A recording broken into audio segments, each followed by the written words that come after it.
Listo, chicos, iniciamos nuestra clase de recuperación. Bueno, la semana 5, con esta clase iniciaríamos la unidad didáctica número 2, que vemos el tema de valoración nutricional y dietas hospitalarias. En este caso, como parte del logro de aprendizaje, es conocer, interpretar y sobre todo la parte de la evaluación nutricional, que comprende también conceptos de soporte nutricional y también tipos de dietas hospitalarias, que es un poquito los temas que vamos a ver. Semana 5 es evaluación nutricional, semana 6, que lo vimos ayer, es dietas hospitalarias, y la próxima semana vemos el tema de soporte nutricional. Entonces, hoy estamos recuperando nuestra clase 5, que es la evaluación nutricional. Muy bien, ahora, como el logro de la clase es conocer estos y analizar los indicadores que forman parte de una evaluación nutricional, que son los indicadores antropométricos, bioquímicos, clínicos y análisis de la dieta. Cuando hablo de evaluación nutricional, estoy hablando de un conjunto de medidas, chicos, de datos, de cifras, de información que me permite conocer el estado nutricional de mi paciente. Se puede hacer evaluación nutricional a nivel comunitario, es decir, a conocer a un grupo de personas, como también de manera individualizada. Y cuando nos centramos en una evaluación nutricional individualizada, esta va a tener 4 componentes importantes, ¿no? El componente antropométrico, el componente clínico, el componente bioquímico y el componente dietético. Son los 4 pilares que permiten obtener una evaluación nutricional. Y lo que queremos conocer es su estado nutricional para poder obtener un diagnóstico nutricional. ¿Y qué cosa influye en el estado nutricional óptimo? Y un poquito es lo que vimos en la primera unidad, ¿no? Acerca de la ingesta y el gasto. Y es que para que el estado nutricional se mantenga, necesitamos tener en balance tanto la ingesta nutricional como las necesidades nutricionales. En el caso de la ingesta hay factores que también van a influenciar, como es la ingesta de alimentos, y estos van a estar influenciados por ya sea la enfermedad, factores socioeconómicos, conductas, emociones, presión cultural, que de alguna manera ejercen algún tipo de presión sobre esta ingesta de alimentos. Igual, influye la parte de la absorción, que está mediada tanto por el entorno, por la enfermedad, ya sea por un estrés fisiológico o problemas mecánicos que podrían tener el paciente. Por último, o por el otro lado, tenemos las necesidades nutricionales, las cuales también van a estar medidas por la enfermedad, el estrés fisiológico, que hablamos del factor de injuria, por el crecimiento, el factor de crecimiento, por el estrés psicológico, ay, no sé por qué se hace así, perdón por retroceso, y por el mantenimiento del organismo y bienestar, que en este caso estamos hablando de la tasa metabólica basal. Sí, sí, sí. Entonces, este balance nos permite tener un estado nutricional óptimo. Ahora, hay factores de riesgo que nosotros también medimos, ¿no? Que podríamos tener y mapear para poder prevenir definitivamente una malnutrición por deficiencia. Primero tenemos los patrones de ingesta de alimentos y nutrientes, ya que hablamos de que consuma más o menos de lo que necesita, que tenga dificultades de deglución o digestivas, que permitan una mala alimentación, los hábitos que podrían determinar un patrón diferenciado, la incapacidad del consumo, ¿no? De repente el uso incorrecto de suplementos, ciertas irregularidades intestinales o limitaciones en la alimentación. Otros factores que se evalúan son los sociales y psicológicos. Definitivamente esto influye en el tipo de alimentos y en la elección de alimentos también que se da. El bajo nivel cultural, las barreras idiomáticas, los factores culturales y religiosos que determinan en algunos casos qué alimentos no pueden comer. Alteraciones emocionales, definitivamente esto a la depresión genera que el paciente o se sobrealimente o que no se alimente. Recursos limitados, la adicción a alcohol o estupefacientes, ingresos limitados también, la incapacidad de poder comunicar sus necesidades también, y es por eso que nuestros niños siempre son de factores de riesgo, porque cuando son bebés no pueden comunicar sus necesidades y solamente lloran, ¿verdad? Entonces es un factor de riesgo. También anomalías analíticas, acá hablamos de todo el perfil bioquímico, y los fármacos también, porque el consumo crónico de fármacos genera ciertas contraindicaciones o ciertos efectos secundarios en el cuerpo, además que una persona que está con polifarmacia también podría desencadenar ciertas reacciones adversas que pueden estar relacionadas con el apetito. Y por último, las características físicas. Hablamos aquí de la edad, del peso, del ciclo de vida, de las enfermedades que puedan cursar y alterar el requerimiento nutricional del paciente. Pero tenemos un punto cero que se llama cribado nutricional, que por ahí con algunos ya vimos en práctica, que es el tamizaje o el screening que se realiza para poder identificar a pacientes justamente con este riesgo, con estos factores de riesgo que puedan requerir o beneficiarse de una evaluación nutricional mucho más detallada. Es parte del cribado del proceso de la asistencia nutricional, en donde está la evaluación del estado, donde está el diagnóstico, la intervención, la monitorización y la evaluación del paciente. Dentro del cribado, habíamos dicho en práctica que tiene que realizarse en las primeras 24 horas del ingreso, es decir, si tu paciente ingresa a tu sala, deberíamos aplicar el cribado nutricional. Si es que cambia de sala a sala, también deberíamos aplicar el cribado nutricional porque está entrando a otro piso o otro pabellón. Esto nos permite identificar riesgos, riesgo bajo, riesgo medio, riesgo alto, ¿de qué? De una malnutrición por deficiencia. Este cribado no determina malnutrición por exceso, determina o contabiliza la malnutrición por deficiencia porque lo que busca es evitar la nutrición intrahospitalaria. Además, nos pone como regla que si es de riesgo bajo, tengamos un nuevo cribado tras 7 días, que si es de riesgo medio, un nuevo cribado tras 3 días, y si es de riesgo alto, pues tendríamos que hacer la valoración nutricional completa. Estos métodos de cribado existen. Hay dos entidades internacionales que nos permiten y validan estos cribados, que es el ESPEN, que es la Sociedad Europea de Nutrición Clínica y Metabolismo, y el ASPEN, que es la Sociedad Americana de Nutrición Enteral y Parenteral. Tenemos el MUS, el NRS, el MNA, el MST, el SNAC y el BGS. Ahora, ¿qué método utilizar? En realidad todos están validados, pero podrían orientarse de acuerdo al objetivo, ¿no? Si yo quiero medir el estado nutricional, puedo utilizar cualquiera de ellos, SNAC, NRS, MNA, MUS, BGS. Si yo quiero predecir la respuesta del tratamiento, podría ser desde seguimiento, la NRS es buena para hacer seguimiento, y también para ver evolución, la NRS, la MNA, el MUS y el BGS. Vamos a verlas rapiditos porque esto lo vamos a profundizar en práctica. Entonces, tenemos el MST, que es un tamizaje bastante cortito que mira dos factores de riesgo. El primero es la pérdida de peso y el segundo es la mala ingesta de alimentos, la inadecuación alimentaria. El segundo es el NRS 2002, que mide 4 factores de riesgo. En este caso, el IMC, la pérdida de peso, la reducción de la ingesta y la patología en sí como un factor de riesgo predictor. Tenemos el MUS, que en este caso mide 4 también factores, el IMC, la pérdida de peso, en este caso también la falta de ingesta alimentaria y la enfermedad también que podría tener. Entonces, tenemos diferentes cribados que podríamos utilizar nosotros para poder hallar este tamizaje o este screening inicial. Luego de esto viene lo que conocemos la valoración nutricional, que es, ya es una evaluación, es parte de la evaluación nutricional que realiza el nutricionista. Y aquí podemos interpretar los datos que podemos recabar y utilizar los que hemos recabado a través del cribado nutricional. Entonces, la valoración se puede dividir en valoración subjetiva y objetiva. Cuando hablamos de subjetiva, estamos hablando también de encuestas o screening, y objetiva ya estamos hablando de una evaluación nutricional detallada. Entonces, en esta valoración, una de las encuestas que mayor se utiliza es el BGS. Es más, en nuestro país, en nuestros hospitales, tiene una BGS que aplicar, ¿no? Normalmente se adecúa al hospital porque todas estas encuestas son traducidas en inglés y muchas veces en la traducción se pierde el sentido de las oraciones, por eso es que se traducen y se adecúan para que sean mucho más entendibles para el paciente. Pero esta BGS tiene dos pasos. El primero es uno que rellena el paciente o de alguna manera con la información del paciente, que es la pérdida de peso como factor, el cambio de la ingesta como segundo factor, los síntomas gastrointestinales como tercer factor y la capacidad funcional como cuarto factor.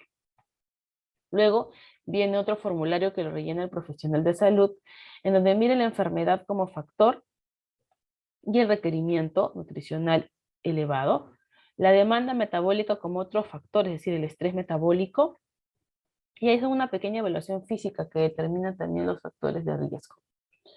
En esta parte podemos cuantificar el peso de acuerdo al porcentaje que haya perdido en un promedio de 6 meses o en un promedio de un mes. También los criterios de la enfermedad según la categoría de enfermedad que pueda tener el paciente. Y cuando hablamos de estrés metabólico, hablamos que quizá podríamos estar trabajando con fiebre, la duración de la fiebre o el uso de esteroides en su medicamento. En el caso del reconocimiento físico, hablamos de tejido graso, de estatus muscular y de estatus hídrico a través de los edemas. Y la categoriza en estado A, que es bien nutrido, estado B, moderadamente malnutrido, y estado C, severamente malnutrido. Otra valoración que también se utiliza mucho es la MNA, que es el Mini Nutritional Assessment. En este caso es una mini valoración que no solamente se puede utilizar a nivel hospitalario, sino también a nivel ambulatorio. Es una de las pocas encuestas que se puede usar a nivel ambulatorio y está destinado o orientado al adulto mayor. Este mide 4 factores de riesgo: la ingesta inadecuada, la pérdida de peso, la movilidad o la falta de movilidad, el estrés psicológico y la enfermedad, los problemas neuropsicológicos y el índice de masa corporal. Este es el cribado. Entonces, luego del cribado va a la valoración nutricional, de acuerdo al puntaje que obtiene. Y en la valoración nutricional mide otros factores mucho más detallados. Por ejemplo, que la independencia del paciente, los medicamentos, si tienes caras o úlceras, el tipo de comida que realiza o la cantidad de comidas, la ingesta proteica, también la ingesta de frutas y verduras, la ingesta de líquido, el tipo de alimentación, también la impresión de su estado nutricional, cómo se ve el paciente a sí mismo, luego también cómo se considera a sí mismo en comparación con otras personas, y dos medidas antropométricas, que es la circunferencia de la parte media del brazo y la circunferencia de la pierna. Y esto determina la valoración, en este caso, completa de el adulto mayor. El resultado sale un estado nutricional normal, un riesgo o malnutrido. Entonces tenemos cribado, tamizaje, tenemos valoración, que podríamos aquí tener datos del paciente de alguna manera medidos por el profesional de salud. Y luego tenemos recién la evaluación nutricional. Y aquí es donde tenemos los 4 puntos que hablamos al inicio: la evaluación antropométrica, bioquímica, clínica y dietética. ¿Y cuál es el objetivo de la evaluación nutricional? Es poder evaluar el estado nutricional del paciente para establecer un diagnóstico nutricional. Entonces, en primera, siempre vamos a contar con la anamnesis bien ejecutada, la cual nos permite obtener datos del paciente. Luego empezamos con la evaluación antropométrica, y dentro del equipo mínimo está la balanza, el tallímetro, la cinta métrica, y en muchos casos el caliper puede ser un gran aliado. Tenemos datos a través de la balanza del peso, ¿verdad? Peso saludable, que es el peso que está dentro de los percentiles. Podemos tener peso ideal, que es el peso que se espera en un rango de edad y de talla. El peso actual, que es el peso al que viene en la consulta. El peso habitual, que es el peso que usualmente el paciente ha tenido y que ahora se ha visto cambiado. El peso normal o teórico, que es el peso que se encuentran en las tablas, ¿no? Que dicen que a través de la talla tienes que tener este peso. Y el peso ajustado, que es el peso que se ajusta para poder calcular el requerimiento de pacientes obesos. Ahora, estos datos se interpretan a través de la relación entre ambos, ¿no? En adultos normalmente utilizamos índice de masa corporal. En adulto mayor tiene su propia valoración de índice de masa corporal diferenciado. Y a nivel de niños lo que hacemos son percentiles en cuanto a curvas de crecimiento. En este caso pueden ser bajo desviaciones estándares o a través de percentiles también. Aquí tomamos dos valores, ya sea peso talla, talla edad o peso edad, que permite identificar curva de crecimiento. Para un niño no basta un solo dato, basta poder, necesitamos tener diferentes datos en lapsos de tiempo. Ahora, el IMC es uno de alguna manera, las herramientas más utilizadas para poder determinar en la parte antropométrica un resultado. Sin embargo, ¿no? Este IMC es práctico y fácil de obtener, pero también es problemática el uso del IMC. Y es que no diferencia la composición corporal, y quizá alguno de sus proyectos evidenció la problemática de este IMC. ¿Por qué? Miren este casito de acá. Ambos pacientes pesan 110 kilos, ambos pacientes miden 1,70 m, ambos pacientes tienen un IMC de 38, pero él se diagnostica atleta y él se diagnostica obeso. Entonces, si yo solamente hubiera tomado el dato del IMC como único factor predictorio, probablemente ambos lo categorizaría de obesidad, pero no es así. Este paciente tiene incremento de masa muscular y este paciente tiene incremento de grasa corporal. Entonces, esta es una de las razones por la que el IMS no puede ser el único predictor del diagnóstico nutricional del paciente. Otro aspecto importante a nivel antropométrico es la contextura, y es algo con lo que se lucha mucho para poder determinar que el peso ideal no es un peso igual para todos, ¿no? Y es que nosotros tenemos complexiones diferentes, y la forma de medir nuestra complexión es la relación entre la talla, nuestra talla en centímetros, entre la circunferencia de nuestra muñeca. En la muñeca nosotros podemos observar nuestra complexión. Hay personas que tienen huesos muy mucho más anchos que otros. Y esto no diferencia entre edad ni sexo, ¿no? Hay varones que pueden tener los huesos bastante delgados, como muy gruesos, e igual las mujeres. Mujeres que pueden tener muñecas muy delgadas y mujeres que pueden tener muñecas muy gruesas. Entonces, la contextura y la complexión nos permite poder hallar un peso saludable, que es lo que al final nosotros queremos. No queremos estandarizaciones de belleza, sino queremos pesos saludables con lo que una persona se pueda sentir cómodo y agradable. En este caso, esta es la clasificación para poder conocer nuestra complexión o contextura, porque el hueso también pesa. Y una persona que tiene probablemente una complexión bastante ancha va a pesar más, así mida lo mismo que otra persona que tiene una complexión mucho más delgada. También otro factor antropométrico que se mide es el perímetro de cintura, que en este caso lo utilizamos como predictor, en este caso a la asociación de riesgo en las enfermedades cardiovasculares o metabólicas. Y la técnica de medición se da con el punto medio entre la cresta ilíaca y el reborde costal. La cinta no debería apretar al momento de hacer la medición del perímetro de cintura. Y también como parte técnica, la medición se realiza luego de la expiración, no luego de expirar. En este caso, podemos tomar el perímetro de cintura como riesgo de complicaciones metabólicas, y en varones tendría que ser mayor a 94 centímetros y en mujeres mayor a 80. Pero también en muchos casos es relevante el tema de cintura-cadera, porque la forma del cuerpo de las personas también es diferente. Hay personas que pueden que en la cintura no acumulen grasa, sino a través de las caderas y los glúteos. Por lo tanto, la relación entre estos también de alguna manera estima riesgos a la salud. Es alto en varones mayor a 95, 0.95, y en mujeres mayor a 0.85. También podemos utilizar los pliegues. Podemos utilizar los pliegues occipital, bicipital, subescapular y suprailíaco. Y eso nos permite conocer de alguna manera el pliegue tricipital según los percentiles en qué valores estamos, y poder obtener la masa grasa corporal sumando los 4 pliegues, ¿no? Dependiendo de la sumatoria de estos 4 y dependiendo de la edad de nuestro paciente, en qué porcentaje se podría tener. Entonces, la parte antropométrica hemos visto que no basta solo el peso y la talla. Tenemos que tener otros factores que nos permitan identificar cómo va el paciente a nivel de composición corporal. También se pueden utilizar los bioimpedanciómetros, que son estas maquinitas que nos miden el porcentaje de grasa corporal, y de esa manera pues asemejar o tener una idea aproximada de cómo sería la grasa corporal del paciente. El segundo paso es la evaluación clínica. Y aquí vamos a ver signos clínicos que podríamos nosotros obtener en el paciente que nos podrían evidenciar cierta relación con ciertas deficiencias nutricionales.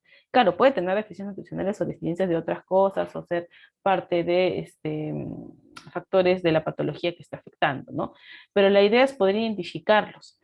Dentro de lo mínimo que se pide es la piel, cabello, uñas, ojos, labios, lengua, encías, palma de las manos y tejido celular subcutáneo, como lo mínimo que miramos o evaluamos en un paciente a nivel clínico.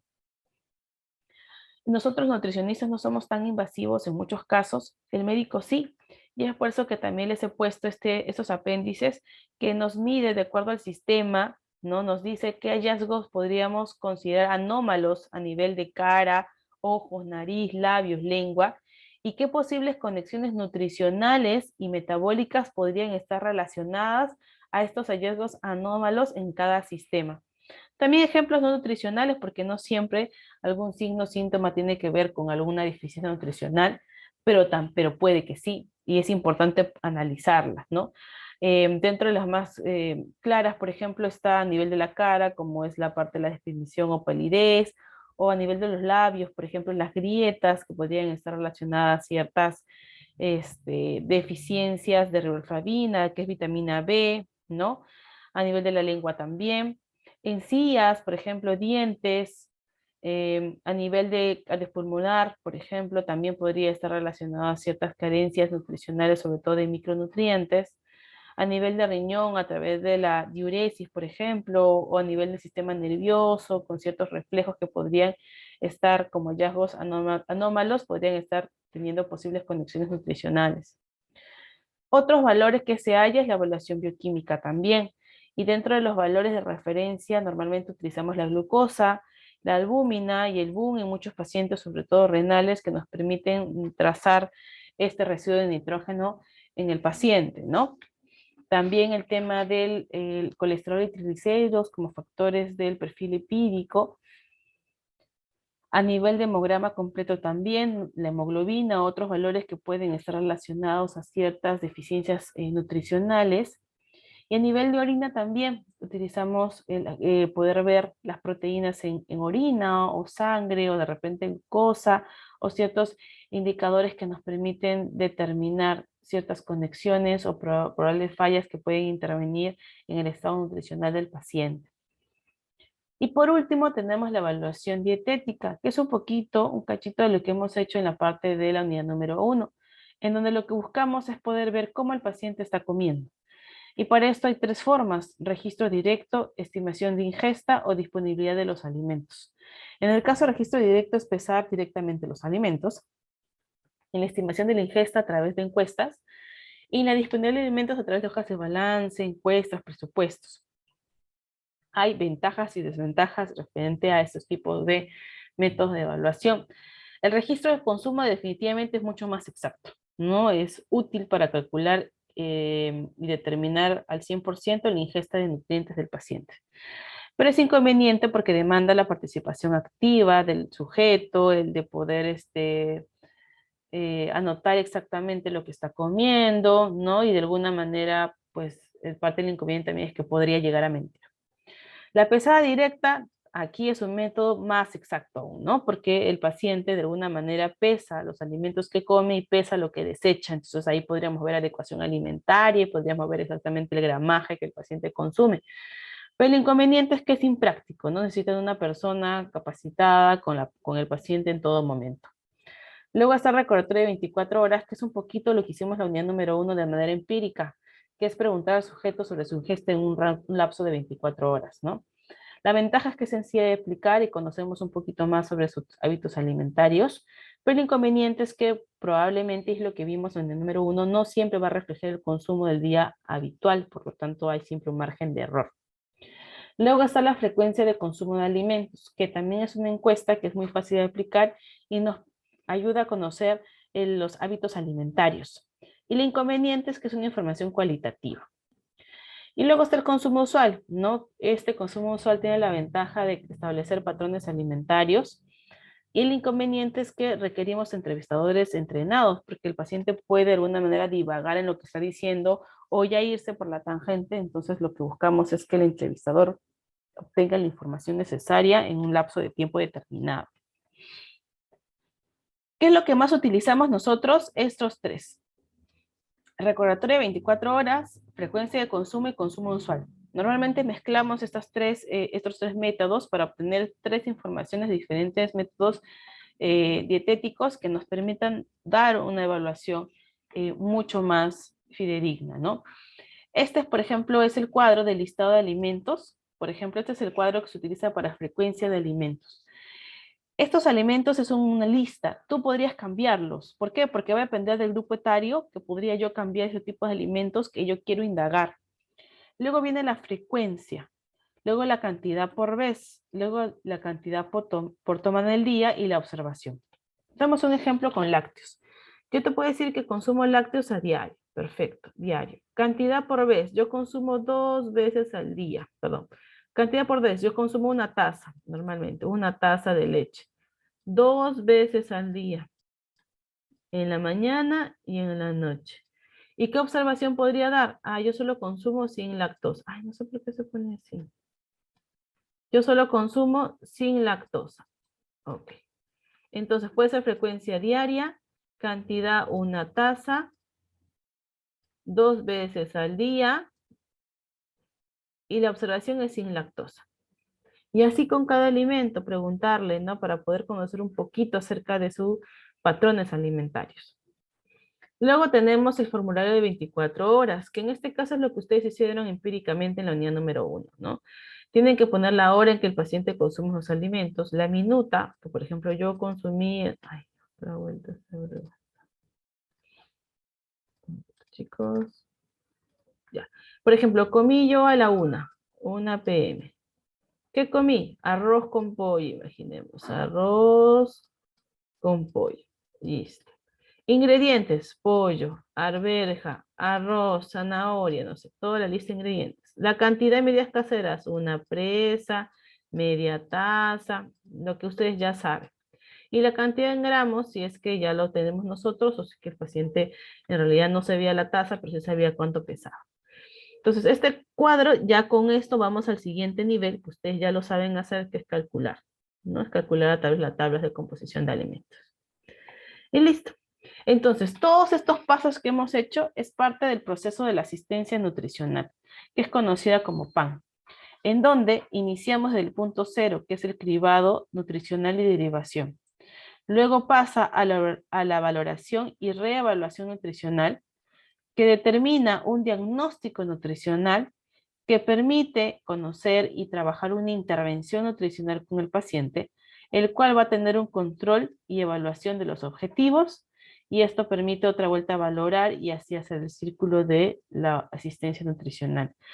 Toda dieta, todo diagnóstico tiene que tener un objetivo, es decir, aún en hospitalización, la dieta que tiene el paciente tiene un objetivo, un poquito lo que vimos ayer, ¿no? Tienes una esquematización que permite ya sea apoyar al tratamiento médico, ya sea de alguna manera minimizar los signos o síntomas del paciente, pero tiene un objetivo claro. Y este objetivo se tiene que monitorizar constantemente y pasar reevaluación constante para que esto pueda ir cambiando porque el paciente también va evolucionando. Importante acá, que esta información o este proceso de asistencia nutricional también tiene factores que van a influenciar, como por ejemplo, en el ámbito profesional, una comunicación efectiva, el código ético, el pensamiento crítico que nos permita establecer una buena evaluación, pero también a nivel macro tenemos los entornos, tenemos el sistema social, tenemos la economía del paciente como parte de la ejecución de la intervención nutricional. A nivel hospitalario tenemos que trabajar con los recursos que nos da el hospital y a nivel comunitario tendríamos que trabajar con los recursos que tiene el paciente y también con la cultura. Y es por eso es que es muy importante conocer estas características del paciente para poder intervenir. Yo le puedo decir, bueno, puedes comer de pescado jurel, y el paciente de repente no tiene la accesibilidad para obtenerlo porque, no sé, está en la selva y no se obtiene este pescado. Entonces, tendremos que conocer la cultura y la forma de alimentación de la zona en donde vamos para poder realmente hacer una intervención nutricional adecuada y poder brindar una asistencia también que el paciente pueda aceptar y sobre todo trabajar. Muy bien. Listo, chicos. Entonces, hemos acabado nuestra teoría el día de hoy, ¿no? En este caso hemos visto un poquito todo este proceso de evaluación nutricional, desde el cribado, que es el punto cero, hasta el tema de valoración a nivel subjetivo y evaluación a nivel objetiva, ¿no? Con la recolección de datos, que no basta solo ciertos datitos que probablemente siempre estamos acostumbrados, sino que además es un conjunto de datos que establecen un diagnóstico nutricional. Muy bien, voy a hacer las 3 preguntas finales y la primera pregunta es, ¿qué problemas tenemos con el uso del IMC, chicos? El IMC es muy útil, muy práctico, pero ¿qué complicaciones podríamos tener al usarlo? Que no toma en cuenta la composición corporal. Muy bien, José, eso es muy importante. Yo no sé si el paciente está con este IMC porque tiene más masa muscular o porque está con más masa grasa corporal. Eso no lo veo. ¿Cómo lo puedo ver? A través de una evaluación directa con el paciente o a través de factores antropométricos adicionales. Muy bien.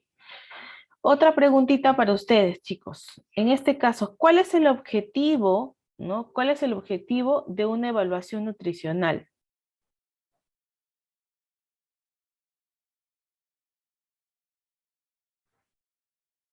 A ver, ¿cuál es el objetivo de una evaluación nutricional, chicos?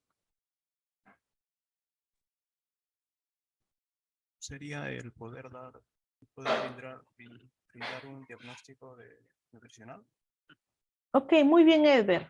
Es poder evaluar el estado nutricional del paciente para poder brindar un diagnóstico nutricional para intervenir. Sin un diagnóstico nutricional no puede intervenir el paciente porque estaría interviniendo a ciegas.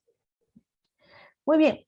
Y la última pregunta que podría el día de hoy brindarles a ustedes es, dentro de la evaluación dietética, ¿no? Mencióneme 2 métodos de evaluación dietética que podríamos utilizar en nuestro paciente.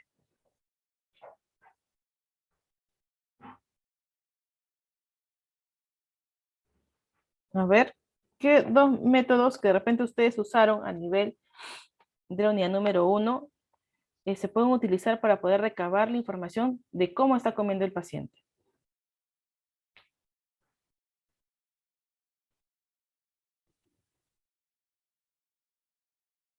A ver, uno es el recordatorio de 24 horas, ¿verdad? Preguntándole al paciente qué comió ayer desde que se levantó hasta que durmió en ciertas horas para poder identificar qué comió en el día. ¿El consumo usual? Muy bien, otro es el consumo usual. Preguntarle al paciente qué normalmente consume en su día a día o cómo es su rutina para poder establecer patrones alimentarios. Y por último, uno de los más utilizados es la frecuencia de alimentos también. Poder conocer hábitos alimentarios a través de ciertos alimentos que pueda el paciente decirnos la frecuencia con la que consume. Muy bien, listo chicos. Entonces hemos acabado con nuestra clase el día de hoy. Nos vemos con todos en recuperación de prácticas y por ahí nos queda, van a unirse a la recuperación de práctica más tarde, ¿no? O si no, con todos la semana que viene, recuerden su trabajo previo para la semana 7.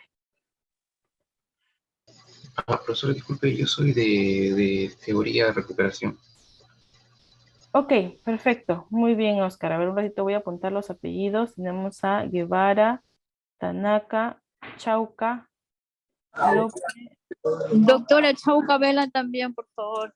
Gracias. Chauca ya le puse. Guamaní, Yactas, Saldaña, Bringas. Ok, perfecto. Doctora Listo. Roja Rivera también, doctora. Rojas Rivera. Y los que participaron hoy día, por favor, sus apellidos. Noriega, doctora. Participación fue Noriega. Guamaní, López, doctor. doctora. Guamaní. Ok, y López también. Listo, muy bien chicos. Entonces ya tengo los datos, nos vemos con ustedes. Recuerden su trabajo previo para la semana que viene. No se vayan a olvidar. Nos vemos chicos. Ya, Gracias, nos doctor. vemos.